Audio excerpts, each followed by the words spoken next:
আমার ভিতরটা ফেটে যাচ্ছে যে আমরা অভাগা জাতি, বঙ্গবন্ধুকে শেষ করে ফেলেছি তার পরিবার সহ।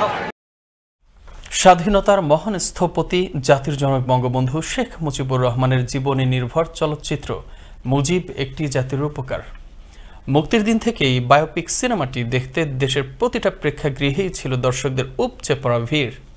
সিনেমাটি দেখে রাজনৈতিক নেতৃবৃন্দ থেকে শুরু করে বিভিন্ন শ্রেণী পেশার মানুষ অশ্রুসিক্ত হয়ে ফিরছেন ঘরে। সহকর্মী ফরিদুল ইসলাম অপুর প্রতিবেদনে আরও জানাচ্ছেন শওকত সাগর।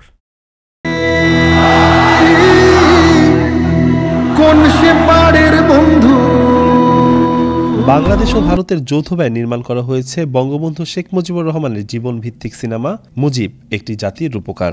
গেল 31শে জুলাই বাংলাদেশ চলচ্চিত্র সেন্সর বোর্ড থেকে মুক্তির ছাড়পত্র পায় সিনেমাটি। আর গেল শুক্রবার 153টি সিনেমা হলে একযোগে মুক্তি পায়। মুক্তির সাথে সাথে সিনেমা হলগুলোতে নামে দর্শকদের ঢল।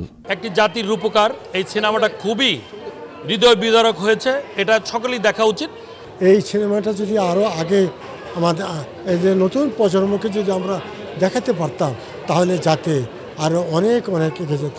নতুন প্রজন্মকে বলবো মুভিটা দেখার জন্য, মুজিবকে চেনার জন্য, মুজিবের যে স্যাক্রিফাইস সেটা জানার জন্য। বাংলাদেশের ইতিহাস আমরা জানি, আজকে বাস্তব দেখে গেলাম।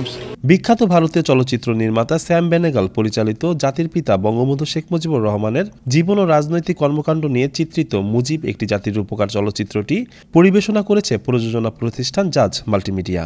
মুজিব একটি জাতির উপকার চলচ্চিত্রটি 13 অক্টোবর ছবিটা মুক্তি পেয়ে গিয়েছে বাংলাদেশের 153টা হলে।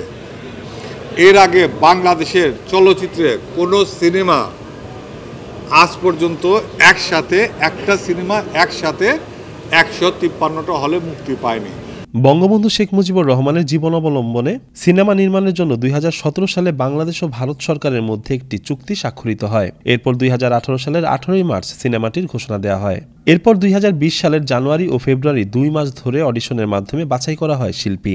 বঙ্গবন্ধুর চরিত্রের জন্য 15 জন শিল্পীর অডিশন নেওয়া হয়েছিল।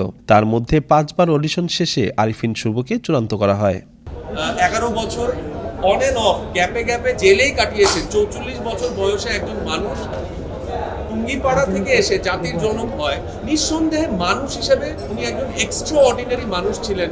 হিউম্যান ইমোশন, মানুষের যে ইমোশন আছে, এর সব ধরনের ইমোশন, আবেগ আপনি এই ছবিতে পাবেন। সিনেমাটিতে বঙ্গবন্ধু কন্যা প্রধানমন্ত্রী শেখ হাসিনার চরিত্রে অভিনয় করেছেন নুসরাত ফারিয়া, শেখ রেহেনার চরিত্রে অভিনয় করেছেন সাবিলা নূর, শেরে বাংলা একে ফজলুল হকের ভূমিকায় শহীদুল আলম সাচ্চু, খন্দকার মোস্তাক চরিত্রে ফজলুর রহমান বাবু, আব্দুল হামিদ খান ভাসানীর চরিত্রে রাইসুল ইসলাম আজাদ, তাজউদ্দিন আহমেদের চরিত্রে রিয়াজ, বঙ্গবন্ধুর পিতা শেখ লুৎফুর রহমানের চরিত্রে চঞ্চল চৌধুরী, মাতা সায়রা খাতুনের চরিত্রে দিলারা জামান, হোসেন শহীদ সরওয়ার্দির চরিত্রে তৌকির আহমেদ, টিক্কা খান চরিত্রে জায়েদ খান সহ শতাধিক অভিনয়শিল্পী সিনেমাটিতে অভিনয় করেন।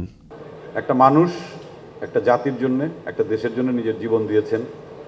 সেই জায়গা থেকে সত্য কিছু ইতিহাস আমরা এই ছবির মাধ্যমে দেখতে পারবো।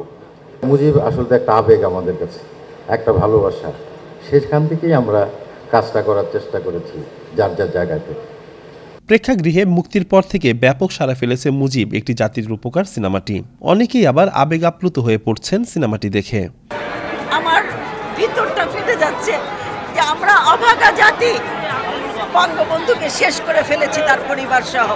বাংলার ইতিহাসে যুগ যুগ ধরে চির অম্লান হয়ে থাকবে সিনেমাটি, এমনটাই আশা করছেন সিনেমা প্রেমীরা। শওকত সাগর, আনন্দ টিভি, ঢাকা।